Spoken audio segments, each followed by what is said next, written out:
வீட்டுல இருந்து கிளம்பும் போது குத்துயிரும் கொலையுயிருமா போயிருக்காரு. அடிப்பட்ட அதிர்ச்சியில கார்டியாக் அரெஸ்ட் வந்து இறந்து போயிருக்காரு யுவர் ஆனர். இதுதான் நடந்த உண்மை. இதை தீர விசாரிச்சு நியாயமான தீர்ப்பு வழங்குமாறு கேட்டுக்கொள்கிறேன் யுவர் ஆனர். நீங்க சொல்லுங்க சார், நீங்க என்ன சொல்ல நினைக்கிறீங்களோ சொல்லுங்க. Thank you your honour. இவங்க சொன்ன குற்றச்சாட்டுக்கெல்லாம் பதில் சொல்றதுக்கு முன்னாடி எனக்கு ஒரு முக்கியமான கேள்வி இருக்கு. யுவர் ஆனர், இந்த வழக்கை தொடுத்த பார்கவின்ற பொண்ணு எங்க? இன்னும் கொஞ்ச நேரத்துல வந்துருவாங்க யுவர் ஆனர். அதை எப்படி ஏத்துக்க முடியும் யுவர் ஆனர்? இன்னைக்கு இத்தனை மணிக்கு கோர்ட்ல கேஸ் இருக்குன்னு தெரிஞ்ச பிறகு இன்னும் அந்த பொண்ணு வரலனா அதுக்கு பின்னாடி ஏதோ ஒரு சதி இருக்கு.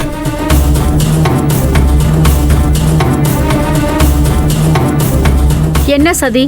அந்த பொண்ணோட அப்பா இறந்தது ஹார்ட் அட்டாக்லன்னு பிபி ரொம்ப தெளிவா சொல்றாங்க. அப்படி இருக்கிறப்போ குணசேகரன் சொல்லி அவரோட தம்பி கதிரும் அறிவுக்கரசியும் அடிச்சுதான் குருநாதன் இறந்திருக்காருன்னு இவங்க வைக்கிற குற்றச்சாட்டு பொய்ன்னு தோணுது. கார்டியாக் அரெஸ்ட்ங்கிறது ஒரு அதிர்வுல வர விஷயம் தானே. அது எப்படி அடிச்ச பிறகு கார்ல ஏறி போய் பல மணி நேரம் கழிச்சு ஹார்ட் அட்டாக் வரும்? அது மட்டும் இல்ல யுவர் ஆனர், இங்க அமர்ந்திருக்கிற பெண்களுக்கு குணசேகரன் மேல ஏகப்பட்ட வன்மம் இருக்கு. இதுக்கு முன்னாலேயே அவர் மேல ஒரு பொய் வழக்க போட்டு அது மேல் கோர்ட்ல இன்னும் நிலுவையில இருக்கு.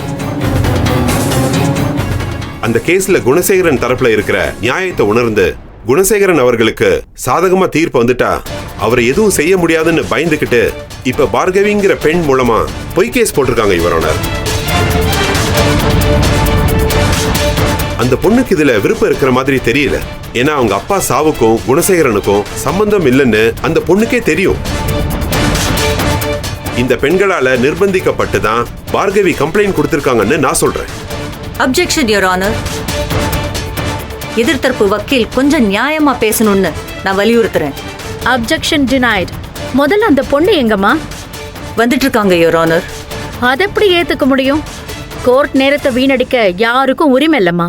சாரி யுவர் ஆனர், அந்த பொண்ணோட உயிருக்கு ஆபத்து இருக்கு.